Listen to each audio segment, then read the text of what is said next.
जय भीम मित्रांनो, पवईमध्ये दलित बांधवांवरती पोलिसांकडून लाठीचार्ज झालेला आहे। हिरानंदानीच्या घाशामध्ये जमीन घालण्यासाठी 600 घराची झोपडपट्टी पाडण्यासाठी 3000 पोलीस बीएमसी घेऊन आलेली आहे।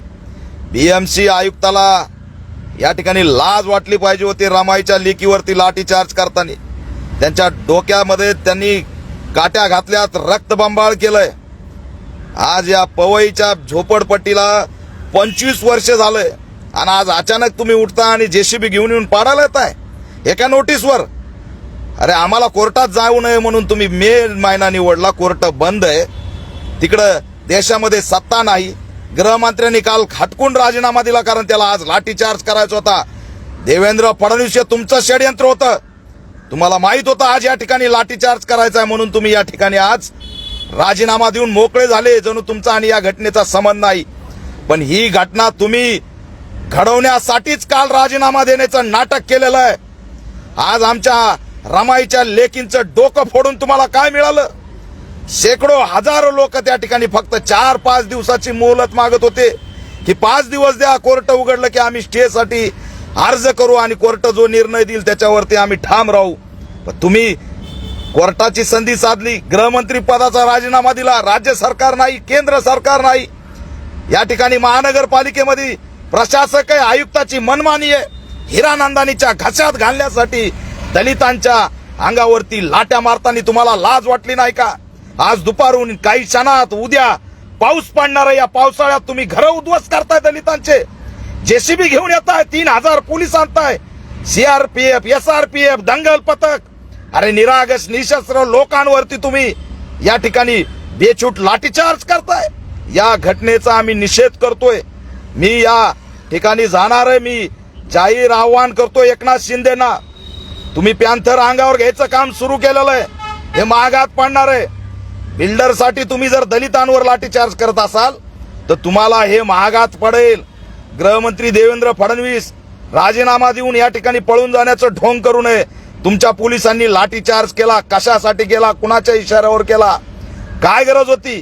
कोर्ट बंद असताना, सरकार नसताना त्या ठिकाणी आम्ही कुठंच दाद मागायला जाऊ नये म्हणून संधी साधली एका बिल्डरसाठी।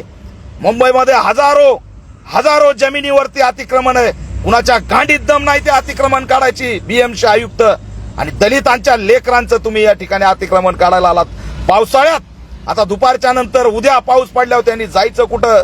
बेघर आया लेकरांचा टाहू सुद्धा तुम्हाला दिसला नाही। तुम्ही मानवतावादी नाहीत, तुम्ही असणारे बिल्डर धार्जिन आहेत। हिरानंदानीसाठी चाललेली महानगरपालिका आहे, बिल्डरसाठी चाललेली महानगरपालिका आहे। आमच्या आया बहिणीवरती लाठीचार्ज करताना लाज कशी वाटली नाही याची सखोल चौकशी झाली पाहिजे। 6 दिवस तरी या ठिकाणी 8-10 दिवस आम्हाला कोर्टात जाण्याची संधी दिली पाहिजे। देवेंद्र फडणवीस, एकनाथ शिंदे, अजित पवार पळ काढून जमणार नाही। तुम्ही असणारं सायलेंट राहून हिरानंदानीच्या बाजूने भूमिका घेतल्याचं यातून दिसतंय। त्या ठिकाणी भयभीत झालेला आहे समाज। मी महाराष्ट्रभर या ठिकाणी आंदोलन करणार आहे। आमच्या आया बहिणीच्या रक्ताचा बदला घेतल्याशिवाय राहणार नाहीत। त्या सर्व अधिकाऱ्यांचं निलंबन झालं पाहिजे। लाठीचार्ज करणाऱ्या आयुक्तांना काय गडबड आहे? आणखी सरकार स्थापन झालं नाही, केंद्रातलं सरकार स्थापन झालं नाही, राज्यात त्या ठिकाणी गृहमंत्र्यांनी राजीनामा दिलाय, काय गडबड काय?